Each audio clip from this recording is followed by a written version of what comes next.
भक्तों, ओम नमः शिवाय, श्री शिवाय नमस्तुभ्यम, जय श्री महाकाल। जी हाँ भक्तों, अगर आपके भी जीवन में बहुत ज्यादा कर्जा बढ़ चुका है और आप कर्जे से परेशान हो चुके हैं, तो आज का ये वीडियो मात्र आपके लिए है। आपको भी पता है कि साल 2023 बस जाने वाला है और नया साल मतलब साल 2024 का आगमन बस होने ही वाला है। तो ऐसा कौन कौन से उपाय करें कि आपके जीवन से जितना भी कर्जा है, देखिए बहुत सारे लोगों के कमेंट आते हैं और जब पूज्य गुरुदेव की कथा भी होती है तो बहुत सारे लोगों के ये प्रश्न रहते हैं कि गुरुदेव हमारे जीवन में कर्जा बहुत बढ़ गया, तो वो कर्जा कैसे समाप्त हो। आज की इस वीडियो में मैं आपको बताने वाला हूँ, ध्यान से सुनिएगा, अच्छे से करिएगा। अगर आपने अच्छे से उपाय कर लिया तो 100% है कि आपके जीवन से जितना भी कर्जा है वो सारा का सारा समाप्त होगा, गारंटी है। पूज्य गुरुदेव की कथा में बहुत सारे भक्त आते भी हैं तो ये बताते हैं कि हमने ये उपाय किया तो हमारा सारा का सारा कर्जा समाप्त हो गया। देखिए साल 2023 में बहुत सारे लोगों को लाभ मिला जो कि पूज्य गुरुदेव के बताए हुए उपाय किए हैं। तो अगर आपने भी साल 2023 में उपाय किए होंगे तो आपको भी जो मनोकामना है वो पूरी हुई होगी। लेकिन आप किसी कारणवश अगर उपाय नहीं कर पाए या फिर कोई गलती ऐसी हुई कि आपकी जो मनोकामना है वो पूरी नहीं हुई, तो साल 2024 आपको कैसे सुधारा जाए, आपका जीवन कैसे सुधारा जाए, आज की इस वीडियो में मैं आपको बताऊंगा। पूज्य गुरुदेव की जो कथा चल रही है, श्री विट्ठल शिव महापुराण कथा, जो भी लेटेस्ट में चल ही रही है अभी, वहीं से उपाय सुन के लाया हूँ। वो उन्होंने बताया कि 1 जनवरी मतलब साल 2024 के पहले दिन जो ये उपाय करता है उसके जीवन का सारा कर्जा मुक्त होता है, वो हमेशा के लिए कर्जा मुक्त होता है, महादेव की कृपा उसके ऊपर होती है। लेकिन बहुत सारे लोगों को ये उपाय हुआ भी, ठीक ना, बहुत सारे लोगों ने उपाय किए, उनको फल मिला, उनका जितना भी कर्जा था मात्र 1.5 से 2 महीने के अंदर उतर भी गया। लेकिन बहुत सारे लोगों को कर्जा नहीं उतरा, उसके पीछे का कारण क्या है कि वो उपाय पूरा नहीं सुनते। अगर आप उपाय अभी वीडियो छोड़ के चले जाएंगे तो आपको आधा अधूरा ज्ञान होगा, इसीलिए मैं बोलता हूँ कि हमेशा उपाय पूरा सुना करिए ताकि महादेव की कृपा आपके ऊपर हो। तो चलिए मैं चलता हूँ, उपाय कौन से हैं, 3 से 4 आपको उपाय बताऊंगा कर्जा मुक्ति के, जो कि पूज्य गुरुदेव की ही कथा सुन के और बहुत अच्छे समझ के आपको बताऊंगा। लेकिन उससे पहले चैनल पे पहली बार आए हैं तो वीडियो को कर दें लाइक और चैनल को कर लें सब्सक्राइब, ताकि पूजनीय पंडित प्रदीप जो मिश्रा के रोज नए नए उपाय जो कि मैं उनकी कथा से सुनता हूँ, श्रवण करता हूँ, सबसे पहले आपको प्राप्त करा सकूं। तो देखिए जो हमारा पहला उपाय है वो आपको कच्चे दूध से करना है। क्या क्या करना है ध्यान से सुनिएगा। आपको इस उपाय में चाहिए कच्चा दूध, ठीक, केवल और केवल कच्चा दूध चाहिए 1 कटोरी, ठीक ना। कच्चे दूध का 2 उपाय है मेरे पास, पहला ये सुनिए, उसके बाद दूसरा सुनिएगा। और 1 तारीख को नियम से बिल्कुल ही कर ही लेना है ताकि आपका कर्जा है वो समाप्त हो जाए।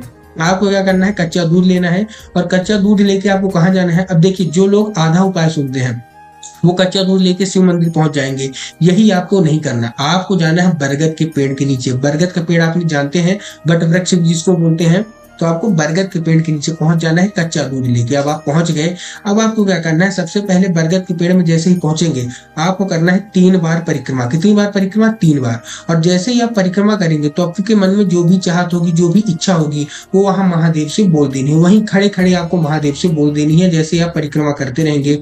उसके बाद आपको क्या करना है, बरगद की पेड़ की जो जड़ है, क्या है, बरगद की पेड़ की जो जड़ है वहां आपको एक नाम लेके, जी हाँ भक्तों आपको भी पता है कि नाम उच्चारण का कितना ज्यादा प्रभाव होता है और महादेव के अलग अलग नाम है ही, तो आपको एक नाम लेके, महादेव का एक बहुत ही सुंदर सा नाम है जो कि पूज्य गुरुदेव बताते हैं, बटकेश्वर महादेव। कौन से, बटकेश्वर महादेव। तो आपको बटकेश्वर महादेव का नाम लेके क्या करना है, ये आपने जो कच्चा दूध लिया है वो बरगद के पेड़ के नीचे अर्पित कर देना है। कौन सा नाम, बटकेश्वर महादेव।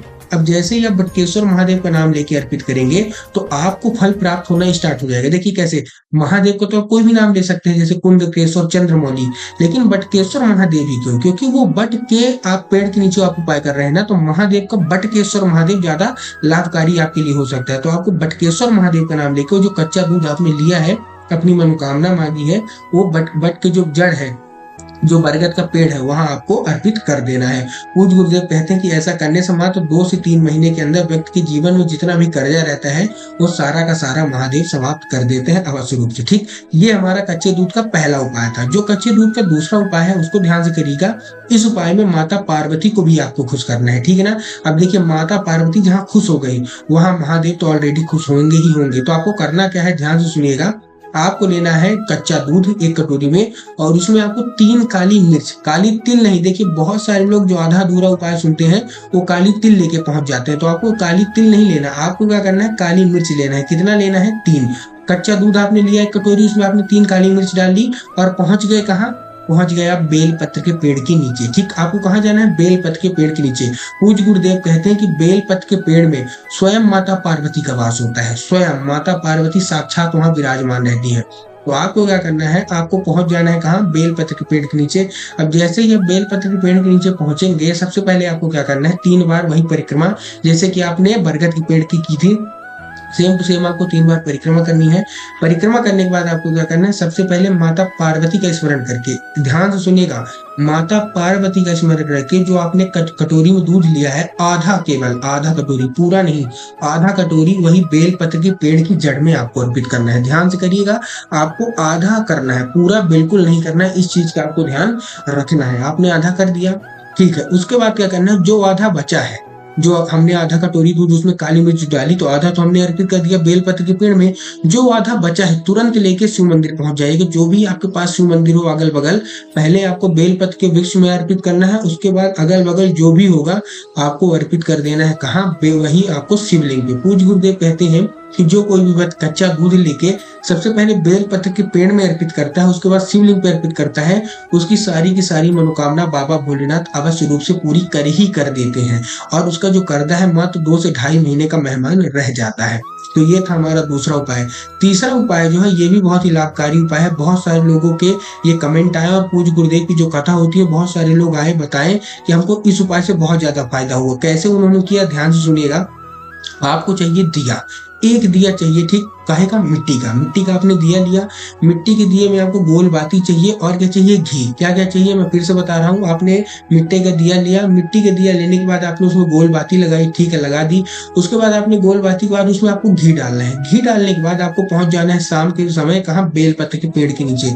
ये आपको प्रदोष काल में करना है। वो वाला उपाय आप बेलपत्र के पेड़ का कहीं भी कर सकते हैं, सुबह से लेकर शाम तक। लेकिन ये जो उपाय मैं आपको बताने वाला हूँ, बताने रहा हूँ मैं, तो आपको ये प्रदोष काल में शाम का। प्रदोष काल किसको बोलते हैं? प्रदोष काल जब शाम को समय ढल रहा हो, रात आने वाली हो, उसी को बोलते हैं प्रदोष काल। अब आपको क्या करना है? सबसे पहले एक दिया आपको कहाँ अर्पित करना है? एक दिया आपको अर्पित करना है बेलपत्र का जो वृक्ष है वहीं उसी में। देखिए, आपको आटे का दीपक नहीं लेना। बहुत सारे लोग आटे का ले लेते हैं, तेल डाल लेते हैं, लंबी बाती। नहीं, आपको मिट्टी का दीपक लेना है। मिट्टी के दीपक में आपको घी डालना है, और घी के साथ आपको बाती चाहिए गोल वाली, जला के शाम को पहुंच जाइए कहाँ? बेलपत्र के पेड़ के नीचे, और माता पार्वती का स्मरण करके आपको उसकी जड़ में रख देना है। उसके बाद जो भी ध्यान करिए, जो भी आपको कंकड़ मिले बेलपत्र के नीचे, जो बेलपत्र का पेड़ के नीचे जो भी आपको कंकड़ मिले, छोटा छोटा बड़ा से बड़ा, उसी कंकड़ को शंकर मान के आपको थोड़ा सा जल अर्पित कर देना और एक बेलपत्र अर्पित कर देना। क्या क्या? एक कोई भी कंकड़ हो उसी को शंकर मानिए, और शंकर को मान के आपको थोड़ा सा आपको जल और एक बेलपत्र अर्पित कर देना। पूज्य गुरुदेव कहते हैं कि जो कोई भी व्यक्ति ऐसा उपाय करता है, सारी की सारी मनोकामना बाबा भोलेनाथ अवश्य रूप से पूरी कर ही कर देते हैं। तो आपको भी अगर अपनी मनोकामना पूरी करानी है तो ये उपाय आपको अवश्य रूप से कर लेना है। उपाय अच्छा लगा हो तो कमेंट बॉक्स में हर हर महादेव अवश्य रूप से लिख दे।